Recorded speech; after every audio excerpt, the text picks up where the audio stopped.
दुराली गांव में आज भारतीय किसान मजदूर महापंचायत की गई और यहां पे भारी संख्या में किसान जो हैं वो भारतीय किसान यूनियन के राष्ट्रीय प्रवक्ता राकेश टिकैत को सुनने पहुंचे। इस समय हमारे साथ मौजूद हैं भारतीय किसान यूनियन के राष्ट्रीय प्रवक्ता राकेश टिकैत। सबसे पहले तो बहुत बहुत स्वागत है सर आपका ईटीवी भारत में। जी धन्यवाद सर, ये बताएं सबसे पहला क्वेश्चन कि आज कितने दिन हो गए आप अपने घर नहीं गए? घर? हाँ, अपने घर तक नहीं गए। कितना कितना समय हो गया? मेरा घर है कहाँ, ये तो देश में ही तो अपना घर है जी। हाँ, तो वही अपना घर है, जहाँ रह लगे वही घर है जी। हाँ। सर, कोरोना का समय चला हुआ है, लगातार जो है सरकारों द्वारा, चाहे केंद्र सरकार हो, राज्य सरकार हो, लगातार जो है वो 2 गज की दूरी, मास्क जरूरी को लेकर जो है वो लोगों से अपील भी की जा रही है। और हरियाणा के अंदर जो है खास तौर पे धारा 144 लगाई गई है। इसको लेकर क्या कहेंगे? तो हमने भी यही बात करी इनसे कि कोरोना एक बीमारी है, इससे भाई बच कर हो, इसका इलाज करो। अस्पताल में तो इलाज है नहीं, तो अपना बच कर हो, इससे यही बात करी। और वहाँ जो आंदोलन चल रहा उस पर भी रखो, सोशल डिस्टेंसिंग का पालन करो, जो कोरोना की गाइडलाइंस है उसका पालन करो। कोरोना की जो गाइडलाइंस है सर आपकी महापंचायत के अंदर, आज अधिकतर जितने भी किसान आए हुए थे किसी ने भी मास्क नहीं पहना हुआ था और उसको लेकर जो है आपने खुद जो है कोरोना वैक्सीन लगाई है। लेकिन अगर हम भारतीय किसान यूनियन चड़ूनी ग्रुप के सदस्यों की माने तो उनका साफ तौर पे कहना है कि ना तो हम कोरोना वैक्सीन लगाएंगे और ना ही कोई टेस्ट करवाएंगे। इसको लेकर क्या? टेस्ट का तो ये है कि भाई पूरे अगर उसका टेस्ट हो गया हो तो कर लो, टेस्ट करवाएंगे उनकी, ये धोखेबाज सरकार है। टेस्ट करवाएंगे तो ये सबको कोरोना दिखाएंगे इनका कोरोना है और वो फिर एक एलिगेशन लगाएंगे। बट टेस्ट को कोई बीमार होगा तो अस्पताल में जाएगा। हाँ भाई, बीमारी का इलाज तो अस्पताल है और किसान का इलाज पार्लियामेंट है, दोनों का रूट अलग अलग है। आपने खुद कोरोना वैक्सीन जो है वो इंजेक्ट करवाई है? इसलिए लगवाई कि ये हो सकता है कि ये कहने लगे कि फ्लाइट में या बाहर जा नहीं सकते।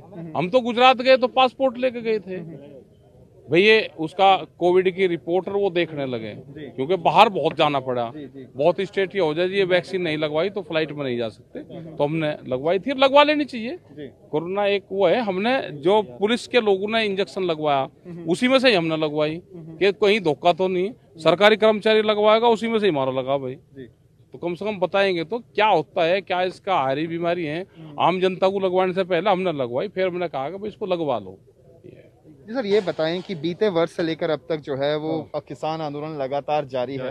बहुत सारे उतार चढ़ाव भी आए इस दौरान, लेकिन अब जो मौजूदा स्थिति है बहुत सारे धड़े देखे जा रहे हैं। किसान आंदोलन बटा हुआ नजर आ रहा है। एक तरफ भारतीय किसान यूनियन चड़ूनी ग्रुप है, एक तरफ संयुक्त किसान मोर्चा अलग से चला हुआ। आज यहाँ पे मंच में, आपके मंच में भी संबोधन के दौरान बहुत सारी बातें निकलकर सामने आई कि चड़ूनी ग्रुप जो नहीं चाहता कि राकेश टिकैत जो है वो अम्बाला पहुंचे या उनके संबोधन सुनने के लिए जो है वो किसान जो है वो यहाँ पे पहुंचे। उसको लेकर क्या? इस तरह का तो नहीं कोई है जी। तो चढ़ूनी तो वहाँ भिवानी में साथ ही थे हम, तो इतने नेता हैं सारे, अगर 40 नेता एक जगह आएंगे 550 नेता, तो उनके गुटों का एक भी सदस्य जो है वो यहाँ नहीं आया। गुट है अलग अलग, किसान है यहाँ तो सारे। किसान की बात कर रहा हूँ, किसान जो है तो पता, हमें तो नहीं पता कोई गुट है क्या, हमें नहीं इस चीज की जानकारी के कोई गुट है क्या। ये किसान एक है, इनका सबका इश्यू एक है, सबके मुद्दे एक हैं और कोई यहाँ पे गुटबाजी नहीं। जो गुटबाजी करेगा वो संयुक्त मोर्चे से बाहर जाएगा भाई, गुटबाजी तो करनी नहीं चाहिए किसी को। सूबे के स्वास्थ्य मंत्री अनिल विज जो है उन्होंने अपील की थी कि आप जो है वो जब तक कोरोना चल रहा है, जब तक पीक टाइम पे है, उस पीक टाइम के दौरान जो है आप प्रोटेस्ट छोड़ दें। उसके बाद जैसे ही पीक टाइम समाप्त होता है आप फिर से जो है धरना प्रदर्शन जारी कर सकते हैं। धरना प्रदर्शन कोई हमारे कोई स्टाम्प लिख रहा है कि हम धरना प्रदर्शन ही करेंगे, वो प्रधानमंत्री से बात कर ले कि जो इनके मसले हैं वो समाधान करवा दे। हम तो भाई अनिल विज का धन्यवाद करते हैं, हमारा समाधान करवा दे। जी सर, ये बताएं कि अब जो 2 मांगों के लिए पहले ही केंद्र सरकार जो है वो मान चुकी थी। आप जिस तरीके से आपने बताया कि 6 मांगे थी हमारी, जिनमें से 2 मांगे जो है सरकार जो है मानने के लिए तैयार हो गई। लेकिन अभी जो मुख्य मांगे हैं, जिन मुख्य मांगों को लेकर जो है किसान आंदोलन बीते वर्ष से लेकर अब तक लगातार जारी है, उनको मानने के लिए आनाकानी की जा रही है। उसको, उस स्थिति को किस तरीके से देखते हैं? और हम क्या देखते हैं, हम तो आंदोलन कर रहे हैं जी। सर्दी तक मान जाएगी सरकार, सर्दी तक सरकार का राह बैठा देंगे पूरा जी। हाँ, मान जाएगी सर्दी तक। तो आगे की क्या रणनीति रहने वाली है? अब जैसे हमारे धरने चलते रहेंगे, बादस्तूर ऐसे ही धरने चलते रहेंगे। इन धरनों को ही हम मजबूत करेंगे। ये बीमारी चल रही, अभी इसका भी पालन करेंगे। अभी मीटिंग सब स्थगित कर दी और जगह की मीटिंग, बाहर की कोई बड़ी मीटिंग अब नहीं कर रहे। ये एक मीटिंग थी, ये गुरु तेग बहादुर का प्रकाश पर्व था और आज मजदूर दिवस था, और ये एक मीटिंग कर कर फिर आगे की अभी कोई मीटिंग नहीं दे रहे, सिर्फ प्रेस कॉन्फ्रेंस और वो करेंगे, और जो कोरोना की गाइडलाइंस है उसका पालन करेंगे, अपने धर्मों को मजबूत करेंगे, ये रहेगा। और आगे कर लेगी सरकार जब जरूरत होगी सरकार को। सरकार 5 साल से तो ज्यादा सरकार नहीं है, तो कर लेगी, दूसरे वाली सरकार बात कर लेगी।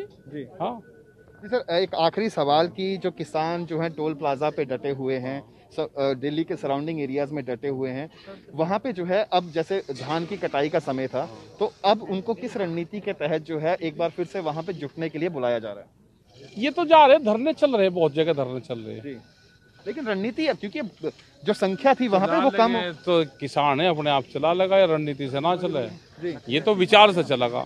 आपके विचार क्या है वही? हाँ, ये किसान के विचार हमारे विचार हैं, चल रहे हैं ना धरने। हाँ, तो चलते रहेंगे ऐसे ही।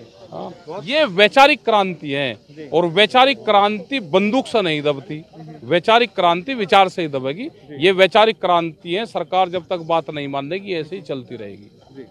देश में जब देश आजादी की लड़ाई चली तो 90 वर्ष लड़ाई चली, तो अभी तो ये लड़ाई है, ये तो किसान की आज़ादी की लड़ाई है, उसकी आने वाली पीढ़ियों की आज़ादी की लड़ाई है, तो ये तो चलता रहेगा ऐसे ही मामला। बहुत बहुत शुक्रिया राकेश टिकैत जी। तो ये थे हमारे साथ भारतीय किसान यूनियन के राष्ट्रीय प्रवक्ता राकेश टिकैत, जिन्होंने साफ शब्दों में कहा कि जब तक सरकार जो है उनकी मांगे नहीं मानती, किसान आंदोलन लगातार जारी रहेगा। और साथ ही साथ उन्होंने कहा कि किसान जो है वो कोरोना की गाइडलाइंस को भी फॉलो करेंगे, और अगर पॉसिबल हो पाता है तो वो कोरोना वैक्सीन लगाने के लिए भी किसानों से अनुरोध करेंगे। अंबाला से ईटीवी भारत के लिए रवि चंदेल की रिपोर्ट।